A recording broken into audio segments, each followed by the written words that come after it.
देख रहे हैं सिटी इंडिया न्यूज चैनल, हक की आवाज।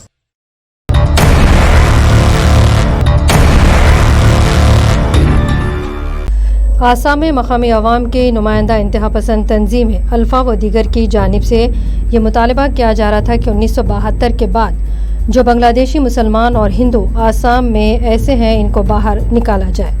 ये एक लंबी जदोजहद थी जिसमें बांग्ला ज़बान बोलने वाले ज़्यादातर मुसलमानों को निशाना बनाया गया और कई बार कत्ल मुगारतगिरी भी हुई। इस शोरिश को दबाने के लिए उस वक्त के वज़ीर-ए-आज़म राजीव गांधी ने इन इंतहापसंद तंजीमों के मुतालबे को मानकर उनके साथ समझौता किया और आसाम में कितने बांग्लादेशी हैं, खा वो हिंदू हो या मुसलमान, इनकी तादाद मालूम करने के लिए आसाम में NRC लाने का फैसला लिया गया, जिसके लिए शहरियत के कानून में तरमीम करना ज़रूरी था।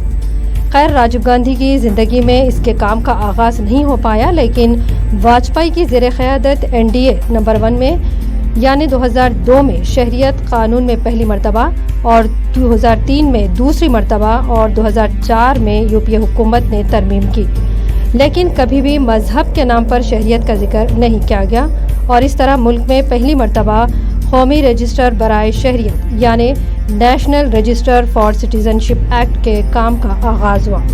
अब भारतीय जनता पार्टी मौजूदा हुकूमत ने 2019 में सियासी अगराज व मकासद के पेश नज़र शहरी कानून में एक और तरमीम की और अब मजहब की बुनियाद पर शहरियत देने की बात कही, जो कि दस्तूर के मग़ायर है और दस्तूर इसकी हरगिज़ इजाज़त नहीं देता। लेकिन ये हुकूमत है कि इस बात को मानने के लिए हरगिज़ तैयार नहीं और सारे मुल्क में मरकज़ी हुकूमत के इस अमल के खिलाफ अवाम ने एहतजाज छेड़ रखा है।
सारे विपक्ष के नेताओं ने मैंने बड़े ध्यान से धैर्य से सुना है।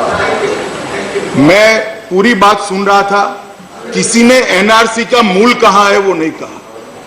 सब एनआरसी क्यों आया इस देश में, इस देश की इसकी भी चर्चा इस सदन में आज होनी चाहिए। असम के अंदर जो समस्या हुई थी, एक बड़ा आंदोलन हुआ, सैकड़ों असमी लड़के शहीद हुए।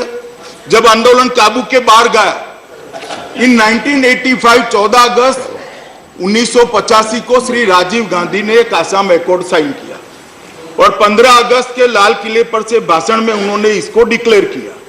क्या था आसाम एकॉर्ड का आत्मा? आसाम एकॉर्ड का आत्मा ही एनआरसी था। एनआरसी का मतलब क्या है?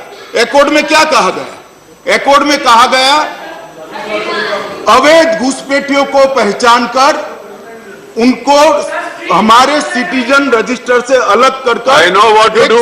अब अपना काम करिए। सिटीजन रजिस्टर बनाया जाएगा। वॉच एंड वार्ड का काम तो ये करिए। इनिशिएटिव जो ले रहे हैं, ये इनिशिएटिव ले रहे हैं, आपके ही प्रधानमंत्री ने, कांग्रेस पार्टी के प्रधानमंत्री ने लिया हुआ इनिशिएटिव, इसको अमल करने की हिम्मत नहीं थी।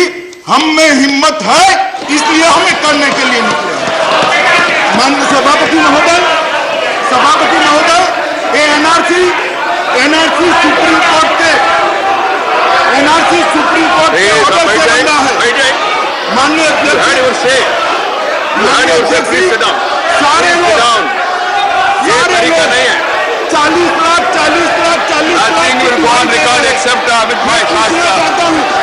ये 40 लाख के बांग्लादेशी घुसपैठिए कितने हैं? किसको बचाना चाहते हैं आप बांग्लादेशी घुसपैठियों को बचाना चाहते हैं? और अब एनपीआर के नाम पर शहरियत कानून के तहत कौमी आबादी रजिस्टर यानी नेशनल पॉपुलेशन रजिस्टर करवाते हुए मुसलमानों की शहरियत को मशकूक करने की साजिश। अस्सलाम वालेकुम नाज़रीन, सिटी इंडिया न्यूज़ के प्रोग्राम गुफ्तगू में आप सभी का इस्तकबाल है। मैं हूं नौशीन। नाज़रीन, आज हमारे प्रोग्राम गुफ्तगू में हमारे साथ मौजूद है मोहम्मद निसाम, जो कि पेशे से वकील हैं और माहिर कानून दान भी हैं और समाजी जहदकार भी हैं। सर, आपका हमारे प्रोग्राम में खैर मक़दम है।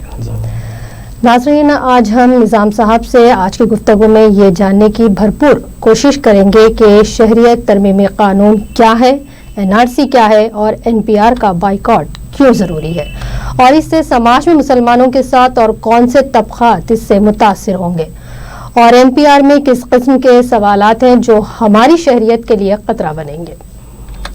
सर, सबसे पहले तो मेरा आपसे ये सवाल रहेगा कि 2019 में जो शहरियत कानून है बनाया गया है और जो तरमीम की गई है इसमें और मजहब की बुनियाद पर शहरियत देने की जो बात कही जा रही है वो कहाँ तक सही है? आपको क्या लगता है कि इस तरह का जो कानून जब बनेगा तो हमारे मुल्क में इसका कितना असर होगा?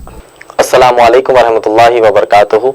जैसा कि आपका सवाल है कि 2019 दिसंबर में जो ये कानून बना है CAA सिटीजनशिप अमेंडमेंट एक्ट, इसका क्या ताल्लुक है मजहब से और मजहबी लोगों को इससे क्या जो है ये किस तरीके से मुतासिर हो सकते हैं? देखिए, ये जो कानून बना है 2019 दिसंबर में, इसमें अगर आप देखेंगे सिटीजनशिप अमेंडमेंट एक्ट 2019 में अगर आप इंटरनेट पर डाउनलोड करेंगे तो पहले ही लिंक में आपको 3 पेजेस का ये कानून मिल जाएगा। उसके सेकंड पेज के फर्स्ट पैराग्राफ में इसकी पूरी डिटेल बताई गई है। इसमें यह बताया गया है कि पाकिस्तान, बांग्लादेश और अफगानिस्तान से जो लोग भी हिंदुस्तान आए हैं 31 दिसंबर 2014 से पहले और 6 कम्युनिटीज के नाम इसमें लिए गए, हिंदू है, सिख है, जैन है, पारसी है, बुद्धिस्ट है, ईसाई है। इन 6 कम्युनिटीज को और 3 कंट्रीज को हिंदुस्तान में ये लोग क्या करेंगे, सिटीजनशिप दे देंगे। अभी देखिए, आप देखिए हिंदुस्तान में आजादी के बाद ये एक ऐसा पहला कानून बना है जिसमें मजहब का नाम लिया गया। अगर आप हमारी आइन किताब पढ़ेंगे कॉन्स्टिट्यूशन ऑफ इंडिया, उसके पहले ही पन्ने पर जो प्रियम्बल है, प्रियम्बल में लिखा हुआ है कि हम किसी को भी तफरका नहीं करेंगे, डिफरेंशिएट नहीं करेंगे। हम जो है इक्वालिटी में बिलीव करते हैं। और कानूनी तौर पर अगर आप देखेंगे तो आर्टिकल नंबर 15 हमारा जो है कॉन्स्टिट्यूशन का आर्टिकल नंबर 15, उसमें कहा गया है कि you not discriminate anybody on the basis of caste, colour, religion and race. यानी आपको डिस्क्रिमिनेट करना ये सही नहीं है, ये कानून के खिलाफ है। ये बताया गया कि हमारे आइन में किस तरह से कानून को बनाया गया है और हर मज़हब के लिए एक किस तरह से उन्हें एक आज़ादी दी गई है। लेकिन वकील साहब, आप हमारे नाज़रीन को ये भी बताएं कि एनपीआर क्या है और अगर इसकी कानूनपुरी की गई तो क्या नुकसानात हो सकते हैं? एनपीआर यानी नेशनल पॉपुलेशन रजिस्टर। देखिए जैसा कि मिसाल के तौर पर हर स्कूल कॉलेज में एक रजिस्टर होता है और उसमें सब स्टूडेंट्स के नाम लिखे जाते हैं, सब स्टूडेंट्स के नाम लिखे जाते हैं, उनका सेक्शन लिखा जाता है, कौन सा कोर्स लिखे जाते हैं। उसी तरह एनपीआर में भी गवर्नमेंट कहती है कि हम पूरे के पूरे सारे के सारे हिंदुस्तानियों को 130 करोड़ हिंदुस्तानियों को लाइन में लगाएंगे और पॉपुलेशन उनका लिखेंगे। पॉपुलेशन कैसा लिखेंगे? 6 महीने पहले से जो यहाँ पर है हिंदुस्तान में और अगले 6 महीने तक जिसका इरादा है हिंदुस्तान में रहने का, उनका जो है हम एक पॉपुलेशन रजिस्टर बनाएंगे। अब उसमें ये लोग जो है ऐसे सवालात पूछ रहे हैं, मिसाल के तौर पर 2010 में भी सेंसस और एनपीआर हुआ है, मगर उसमें और इसमें बहुत बड़ा फर्क है। 2010 में जो है रेसिडेंस की बुनियाद पर एनपीआर हुआ था, मगर अब जो है इसमें ऐसे सवालात पूछे जा रहे हैं जिसमें ये लगता है कि ये सब चीजें जो है फ्यूचर में इस्तेमाल कर सकते हैं। फ्यूचर में एनआरसी और सीडब्ल्यू में अगर आप एमएचए की वेबसाइट पर जाएंगे, एमएचए की वेबसाइट पर लिखा हुआ है कि NPR is the first step of NRC और this is further it will take to CW. यानी अब इसमें जो है आपकी प्राइवेसी ब्रीच हो रही है। पहले के एनपीआर में तकरीबन 14 से 15 सवालात पूछे जाते थे, अभी जो है सवालात को बढ़ाकर उसमें आपका जो है मोबाइल नंबर लिया जाएगा, उसमें आपका आधार कार्ड नंबर लिया जाएगा, उसमें आपका पैन कार्ड नंबर, यानी एवरी डिटेल आपको गवर्नमेंट को देना है। और आप और हम जानते हैं जैसा कि मीडिया रिपोर्ट में आया था कि आसाम में जो एनपीआर हुआ था उनका 3 करोड़ लोगों का, उसका जो डाटा था उन्होंने कहा कि वो हमारे से डाटा गुम हो गया, यानी इतने लोगों का डाटा गुम हो गया। तो 130 करोड़ लोगों का डाटा लेकर आप करेंगे क्या? और ये ब्रीच ऑफ प्राइवेसी है, हर किसी का इस तरीके से डाटा लेकर इस्तेमाल करना नहीं चाहिए। जी, जिस तरह से आपने बताया है कि हमारे नाज़रीन को, मैं जो हम कल एक जो न्यूज़ आई थी कि वज़ीर दाखिला ने जिस तरह से राज्यसभा में एक बयान दिया है कि पार्लियामेंट में इन्होंने कहा है कि इस सर्वे में कोई दस्तावेज़ात नहीं पूछे जाएंगे और सिर्फ ज़बानी इत्तला ही काफ़ी रहेगी। ये एक सवाल ऐसा है कि जिस तरह से बात को तब्दील किया जाता है, हर दिन एक नई बात सामने आ रही है, इस बात पर हम कहाँ तक यकीन करें? हम यही कह रहे हैं कि जितने भी लोग ये जो ज़बानी तौर पर बातें कह रहे हैं ना, उन पर यकीन करना मुश्किल है, क्योंकि गवर्नमेंट का एक ऑफिशियल कुछ बात कहता है और गवर्नमेंट का दूसरा ऑफिशियल कुछ बात कहता है। कोई एक मिनिस्टर ये कह देता है कि पासपोर्ट और आधार कार्ड, पासपोर्ट और जो दूसरे डॉक्यूमेंट वोटर आईडी जो है सिटीजनशिप प्रूफ के लिए काफ़ी है, दूसरा जो है मिनिस्टर कहता है कि काफ़ी नहीं। यानी इनके अंदर ही एक जो है स्टेबिलिटी नहीं है कौन सी चीज़ों को बाहर लाना, क्योंकि इसका जो डेटा है ये नोटिफाइड इनकी वेबसाइट पर नहीं आया है। यही तो हम कह रहे हैं। अब देखिए, आप कल जो है हमारे वज़ीर दाखिला ने कहा कि किसी को भी डी नहीं करार दिया जाएगा, ना डाउटफुल करार नहीं दिया जाएगा। इससे पहले कह रहे थे कि जो भी एमिनरेटर आपके घर पर आएगा, जो भी गवर्नमेंट ऑफिशियल आपके घर पर आएगा, पेपर्स तो पूछेगा ही नहीं, पेपर वो पूछेगा, एक वो सॉफ्टवेयर लाएगा, सॉफ्टवेयर लाकर वो पूरा एंटर करेगा, डेटा आपका पूरा डाटा एंटर करेगा। अगर उसको शक होता है तो वो डी पर प्रेस करेगा बटन। अब कल वज़ीर दाखिला ने कहा कि ये नहीं होगा, तो हम कहते हैं कि यही तो हम चाहते हैं कि जो है फेयर एनपीआर हो। फेयर एनपीआर होने की अब आप कोशिश करना है, हमको कुछ नहीं। जैसे आसाम में हमने देख लिया कि एनआरसी और एनपीआर में जो है वो वहां पर फेयर नहीं हुआ। वहां के बड़े बड़े लोग यानी फखरुद्दीन अली अहमद जो वहां के जो है एक्स प्रेसिडेंट रह चुके हैं, तैमूरा वहां के एक्स जो है सीएम रह चुके हैं, उनके फैमिली वालों को निकाल दिया। तो आम आदमी का क्या होगा वो हमको सोचना है। आप सेंसस निकालिए, कोई प्रॉब्लम नहीं है, आप एनपीआर करिए, कोई प्रॉब्लम नहीं है। मैंने देखा आपके स्टूडियो में नीचे जब हम आ रहे थे तो वहां पर लिखा हुआ है एमिनरेटर्स को यहाँ पर दाखिला नहीं दिया जाएगा जब तक कि वो 7 सवालात ना निकाल दे। वो 7 सवालात ऐसे है जो हमारी प्राइवेसी ब्रीच कर रही है। इतना डाटा हमारा लिया जा रहा है जो एनआरसी में इस्तेमाल होगा और सीडब्ल्यू में इस्तेमाल होगा। तो हम यही कह रहे हैं कि एनपीआर अगर आप सेंसस करते हैं, पॉपुलेशन करते हैं तो करिए, कोई प्रॉब्लम नहीं है, मगर ब्रीच ऑफ प्राइवेसी के सवालात मत करिए। जिस तरह से आपने बताया, लेकिन एक बात मैं आपसे ज़रूर जानना चाहूँगी कि हमारे हिंदुस्तान में, अगर हम हिंदुस्तान को भी छोड़िए कि शायद हमारे शहर में ही ले लीजिए या हमारी तेलंगाना में ही ले लीजिए, कितने लोग ऐसे होंगे जिनके पास तमाम डॉक्यूमेंट्स मौजूद होंगे? जी, आप और हम जानते हैं कि हिंदुस्तान में लिटरेसी रेट क्या है, और अगर मजहबों के तफरीका कर लेंगे तो मेरे पास कई डाटा यहाँ पर रखा हुआ है, मैं बता सकता हूँ आपको। 50% से ज़्यादा कई कम्युनिटीज़ में लोग जो है इलिटरेट है। तो हम सब जानते हैं कि कई लोग जो है उनका ठिकाना एक जगह नहीं होता, वो अपना घर बदलते हैं, या चाहे उनका घर बाढ़ में बह गया हो, घर जल गया हो, जो है जलजले में चले गए, तो किसी के पास मेन डॉक्यूमेंट, आप नॉर्मल आदमी का ही छोड़ लीजिए। अभी आप देखिए कि हमारे सीएम साहब ने ही कह दिया कि मेरे पास ही बर्थ सर्टिफिकेट है, तो क्या मैं मर जाऊं क्या पूछ रहे। आज का जो है दिल्ली के सीएम अरविंद केजरीवाल साहब का स्टेटमेंट है, उन्होंने कहा कि मेरा और मेरी पूरी फैमिली का बर्थ सर्टिफिकेट नहीं है, कहा उन्होंने।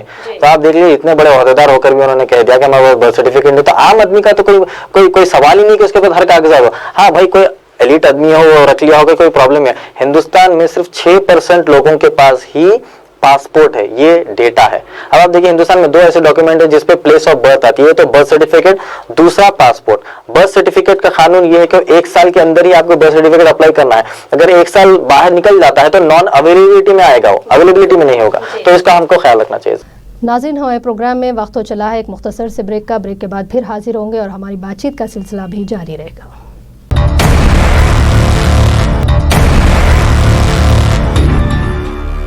Cosmic Break Zone CBZ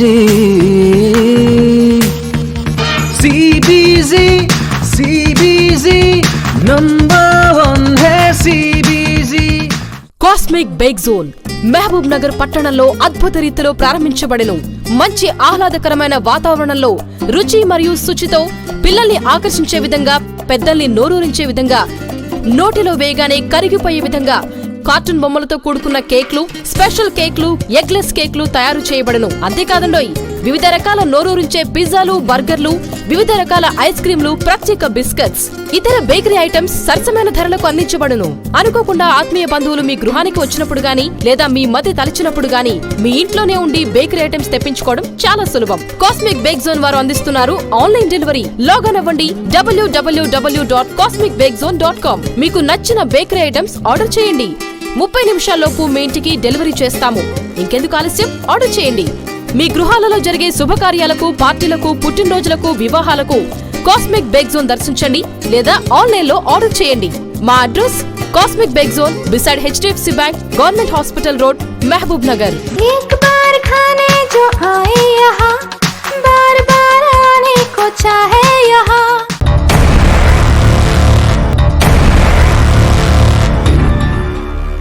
नाज़रीन, ब्रेक के बाद हम बढ़ते हैं हमारी गुफ्तगू की जानिब। जैसे कि आप जानते हैं, हम NPR और NRC के ताल्लुक से आज हमारे प्रोग्राम गुफ्तगू में बातचीत करें। जिस तरह से लोगों में एक बात पैदा हो गई है कि हमने आधार कार्ड बनाया है, मोबाइल के लिए आधार कार्ड ज़रूरी है, बैंक के लिए आधार कार्ड ज़रूरी, यानी ऑफिशियल काम हम जो भी करेंगे उसके लिए आधार कार्ड बेहद ज़रूरी है। तो क्या आधार कार्ड को डॉक्यूमेंट के तौर पर माना नहीं जाएगा, यानी शहरियत के लिए वो डॉक्यूमेंट को अहम माना नहीं जाएगा? जी, आधार कार्ड का जैसा हम सब जानते हैं कि आधार कार्ड को गवर्नमेंट ने मैंडेटरी कर दिया था हर चीज में कि आपको मोबाइल फोन का सिम कार्ड भी खरीदना है तो वही आपको अप्लाई करना है, चाहे आप बैंक अकाउंट, चाहे जो भी आप गवर्नमेंट ताल्लुक से रखते हैं, तो वहां पर आपको डॉक्यूमेंट के साथ आधार कार्ड सबमिट करना है। सुप्रीम कोर्ट का एक ऑर्डर आया था कि सुप्रीम कोर्ट ने इस पर बैन लगा कर कहा कि आप जो है प्राइवेट कंपनी है, जैसा मिसाल के तौर पर जैसे सिम कार्ड हम खरीदते हैं तो प्राइवेट कंपनी को जब हम आधार कार्ड देते हैं तो इसका माना कि हमने उसको हमारा एड्रेस दे दिया, हमारा जो है आंख का जो स्कैनिंग दे दी, हमारा प्रिंटिंग दे दी, हमारा फिंगरप्रिंट दे दिया, तो आधार कार्ड को सुप्रीम कोर्ट ने बैन कर दिया। अब आपका सवाल ये है कि इसका जो है सिटीजनशिप क्या है? अगर आप आधार कार्ड के पीछे ही पलटा कर देखेंगे तो आधार कार्ड के पीछे लिखा है कि this is not the proof of citizenship, और आधार कार्ड के सेक्शन 1 में भी लिखा हुआ है कि Aadhaar card is not the proof of citizenship. कोई भी आदमी हिंदुस्तान में रहता है, Aadhaar card is a proof of resident, यानी आप यहाँ रहते हैं हिंदुस्तान में, उसी के लिए आपको प्रूफ दिया जाएगा। इस आधार कार्ड रहने से इंडियन सिटीजनशिप प्रूफ नहीं होती है। जिस तरह से आपने आधार कार्ड के ताल्लुक से बताया, तो लोगों में अब ये बात पैदा हो गई कि जो डॉक्यूमेंट्स हमारे पास मौजूद नहीं है, लोग समझ रहे हैं कि डॉक्यूमेंट्स मौजूद नहीं है तो डॉक्यूमेंट्स बनाने, जैसे वोटर ID कार्ड है तो उसको अपडेट करा ले, आधार कार्ड है तो उसको अपडेट करा ले, या बर्थ सर्टिफिकेट नहीं है तो लोग जाली बर्थ सर्टिफिकेट निकालने की भी कोशिश कर रहे हैं। तो आप इस बात को कहाँ तक जी, उसके लिए भी हमने हमारे वकला की टीम ने डिस्कस किया है, यही बताया है सबको कि आप बर्थ सर्टिफिकेट के पीछे मत जाइए, क्योंकि बर्थ सर्टिफिकेट का रूल ये है कि पैदा होने के 1 साल के अंदर ही उसको बर्थ सर्टिफिकेट के लिए अप्लाई करना है। यदि 1 साल निकल जाता है तो फिर नॉन अवेलेबिलिटी में आएगा, फिर अगर आप उसको अप्लाई करेंगे तो फिर आप कलेक्टर के पास जाना है, फिर लंबा 1 साल का प्रोसेस है वो। अभी तो उसकी वजह से 2000 का काम 40,000 में हो रहा है और उसकी रिश्वत भी बढ़ गई अभी। तो बर्थ सर्टिफिकेट नहीं है, आपको पासपोर्ट बनाने की जरूरत है। हिंदुस्तान में 2 ही ऐसे जो है डॉक्यूमेंट्स है जिस पर प्लेस ऑफ बर्थ आता है, बर्थ सर्टिफिकेट और पासपोर्ट। आप बर्थ सर्टिफिकेट के पीछे जाएंगे तो बहुत लंबा प्रोसेस है, आपको पासपोर्ट बनाना चाहिए, क्योंकि पासपोर्ट में आपको प्लेस ऑफ बर्थ आ जाता है और पासपोर्ट जो है हिंदुस्तानी शहरी होने के लिए साबित करने के लिए काफी है। जी, इतने तवील एहतजाज जो हो रहा है हिंदुस्तान में, हर जगह हो रहा है, तमाम रियासतों में हो रहा है, ख़ुद हमारे तेलंगाना में भी हुआ है और हो भी रहा है, और इतने तवील एहतजाज के बावजूद हुकूमत अपने कदम पीछे नहीं ले रही है, तो क्या मानेंगे आप इससे? चलिए, इसके ताल्लुक से मैं हमेशा जहां पर भी जा रहा हूं मैं एक ही बात बता रहा हूं कि जो है दिसंबर 2019 में जब ये बिल से जाकर एक्ट बना, तब हमारे जो है बड़े उलेमा ने, हमारे जो मशाइखीन ने, हमारे रहबरों ने एहतजाज करने के लिए जब कहा है।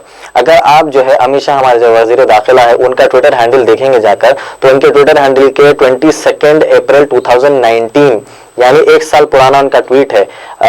ये कानून बनने से 9 महीने पहले उन्होंने एक ट्वीट कर दिया था, ट्वीट कर कह दिया था कि हम अनकरीब ये सिटीजनशिप अमेंडमेंट एक्ट लाने वाले हैं, जिसमें 3 जो है कंट्रीज को दिया जाएगा, 6 कम्युनिटीज को दिया जाएगा। तो 9 महीने पहले ही उन्होंने कह दिया था ये बात को, जब किसी ने जो है वहां पर एहतजाज की बात नहीं की, वहां पर प्रोटेस्ट की बात नहीं की। बहरहाल कानून बनने के बाद जो है प्रोटेस्ट की और एहतजाज की बात की, खैर प्रोटेस्ट और एहतजाज हुआ है। अब इसका देखिए, इसका तो असर इंटरनेशनल लेवल पर भी पड़ रहा है। जैसे आपने देखा कि यूनाइटेड नेशंस के और यूनाइटेड नेशंस के ह्यूमन राइट्स ने भी कहा है कि ये एक्ट डिस्क्रिमिनेटरी है। जब हम एज एन इंडियन हमारी हुकूमत को कह रहे थे कि ये एक्ट डिस्क्रिमिनेटरी है क्योंकि मुसलमानों का नाम है, तो ये हमारी हुकूमत कह रही थी कि नहीं ये डिस्क्रिमिनेटरी नहीं है। अब आप देखिए इंटरनेशनल मीडिया कह रही है, यूएन कह रही है, UNHCR जो है उन्होंने सुप्रीम कोर्ट में PIL दाखिल कर इंटरवीन कहा, क्योंकि कहा कि ये डिस्क्रिमिनेटरी है, ये मुसलमानों के खिलाफ स्टेटमेंट दिया उन्होंने, this is against Muslims. UN की ह्यूमन राइट्स ने कहा दिस इज अगेंस्ट मुस्लिम्स। तो हमारा एहतजाज इंशाल्लाह रंग लाएगा। आपने जो पिछले महीने देखा होगा कि हमारे वज़ीर दाखिला ने कहा था कि हम 1 इंच भी पीछे नहीं हटेंगे, मतलब आप जितना एहतजाज करना है करो, जितने आप जाना है जाओ, कुछ भी कर लो, हम पीछे नहीं हटेंगे। मगर जो है हमारे एहतजाज का नतीजा ये निकला कि कल हमने देखा कि लोकसभा में जो हमारे वज़ीर दाखिला उन्होंने 1 इंच, शायद मैं कहता हूं कि 1 इंच नहीं, उन्होंने 2 फुट पीछे हट गए और कहा कि डी यानी डाउटफुल किसी को भी करार नहीं दिया जाएगा। पहले कहते थे कोई भी आएगा आपको डाउटफुल दे देंगे, मगर हमने देखा कि हमारे एहतजाज के नतीजे में उन्होंने 2 फीट पीछे हटे और कहा कि डाउटफुल किसी को भी करार नहीं देंगे इंशाल्लाह। एक अहम सवाल और आखिरी सवाल आपसे मेरा ये है कि इतना सब कुछ हो जाने के बाद भी वज़ीर आज़म नरेंद्र मोदी इस पर खामोशी बनाए हुए हैं। वज़ीर आज़म हमारे नरेंद्र मोदी साहब जो इसी पर नहीं कई सारी ऐसी चीजों पर वो खामोशी बनाए रखते हैं, उनकी खामोशी की वजह आज तक कोई नहीं जाना है। किसी की बर्थडे अगर विश करना है तो वो फौरन से विश कर देते हैं, मगर दिल्ली राइट्स पर उन्होंने कभी भी जो है ट्वीट नहीं किया, कभी भी मुजफ्फरनगर राइट्स पर उन्होंने कभी भी ट्वीट नहीं किया, कहीं पर दंगे हो जाते हैं तो कभी उन्होंने ट्वीट नहीं किया। किसी को बर्थडे विश करना है तो वो पहले ही बर्थडे विश कर देते हैं। तो हम ये देखना चाहिए कि एज एन रिस्पॉन्सिबल, इतनी बड़ी हमारी डेमोक्रेटिक हमारी जमहूरियत है तो उसके वजीर आजम जो है बहुत रिस्पॉन्सिबल होना चाहिए और छोटे से छोटी चीज पर भी वो सामने आकर लोगों को बताए, समझाए और अगर गलत फहमी है तो वो क्लियर करे। वो क्लियर भी नहीं करते और कुछ बोलती भी नहीं है, तो इससे तफरका पैदा होता है। तो वजीर आजम से ये गुजारिश है कि कोई भी हो, चाहे हिंदू मुस्लिम सिख ईसाई कोई भी हो, हिंदुस्तानी है, अगर एक हिंदुस्तानी को भी तकलीफ होती है तो आपका ट्वीट बाहर आना चाहिए और आपका स्टेटमेंट बाहर आना चाहिए इंशाल्लाह। हमारे नाज़रीन को क्या मैसेज देना चाहेंगे आप? नाज़रीन के लिए हमारे यही मैसेज है कि एहतजाज आप बरकरार रखिए, मगर एहतजाज में यही देखिए कि कोई वायलेंट एहतजाज ना हो, पुरअमन एहतजाज हो, प्रोटेस्ट हो, उसमें जो है आप कानून की बात करें, अनपार्लियामेंट्री बात ना करें। कई सारे एहतजाज प्रोटेस्ट में मैंने देखा कि नौजवान जो है कुछ ऐसी बातें कह रहे हैं जो हमारे प्रोटेस्ट से ताल्लुक नहीं रखता है, जिस पर ऐसा हो सकता है कि अगर कोई रिकॉर्ड पर चले जाए तो उल्टा केसेस पढ़ सकते हैं और वो नौजवान प्रॉब्लम में जाएंगे। तो जहां पर भी आप प्रोटेस्ट कर रहे हैं पूरा अमन एहतजाज करें। Article number 19 of Indian constitution हमारा कहता है कि you have a freedom of speech and expression. आप कुछ भी बात अपनी कह सकते हैं, रख सकते हैं। इसका माना ये नहीं कि आप किसी को गाली दे दे, का माना आप प्रोटेस्ट करिए, आप एहतजाज करिए, दूसरा जो है दीन की तरफ भी रुजू हो जाइए। इंशाल्लाह अल्लाह की मदद भी आएगी और साथ ही साथ इस कानून को भी हम इंशाल्लाह पलट सकते हैं। और अब ये देखिए कई लोग हमसे पूछ रहे हैं कि भाई इतना एहतजाज होने के बाद क्या कानून वापिस होगा? तो आपको समझना चाहिए CAA कानून है, NPR NRC जो है एक प्रोसीजर है। अगर हम एहतजाज करते जाएंगे तो NRC और NPR का जो सीरियसनेस है वो कम होगा। जैसे हमारे एहतजाज से वजीर दाखिला ने कहा कि डी किसको भी, डाउटफुल किसको भी नहीं देंगे, और इसी तरह अगर एहतजाज करते जाएंगे तो NPR और NRC का प्रोसीजर कमजोर होगा। CAA कानून को वापस करना है तो पूरे हिंदुस्तानियों को अगर दिमाग और अक्ल है तो वो लोग ये करना चाहिए कि 2024 में MPs को चेंज करें, ताकि वो MPs इस कानून को बदलकर हमारे कानून को बिल्कुल सही करे, क्योंकि 2024 तक तो ये वापस जाने से मुश्किल लगता है। नाज़रीन, ये थे हमारे साथ निज़ाम साहब एडवोकेट, जिन्होंने हमें ढेर सारी मालूमात फराहम की है कि NPR क्या है और इसके लिए हमें किस तरह से तैयार रहना चाहिए। निज़ाम साहब, हमारे स्टूडियो में आप आए, इसके लिए आपका बहुत बहुत शुक्रिया। आपने हमारे नाज़रीन को बेहतरीन बातें बताई हैं जिससे उनका नॉलेज में इजाफा हुआ है और वो जान सकेंगे कि किस तरह से उन्हें आने वाले सर्वे के लिए आने वाले अफसरान से किस तरह से उन्हें पेश आना पड़ेगा और वो क्या क्या महफूज इक़दामात उठा सकेंगे। नाज़रीन, प्रोग्राम गुफ्तगू में मुझे नौशीन को दे इजाज़त और देखते रहिए आपका अपना पसंदीदा चैनल सिटी इंडिया न्यूज़, हक़ की आवाज़।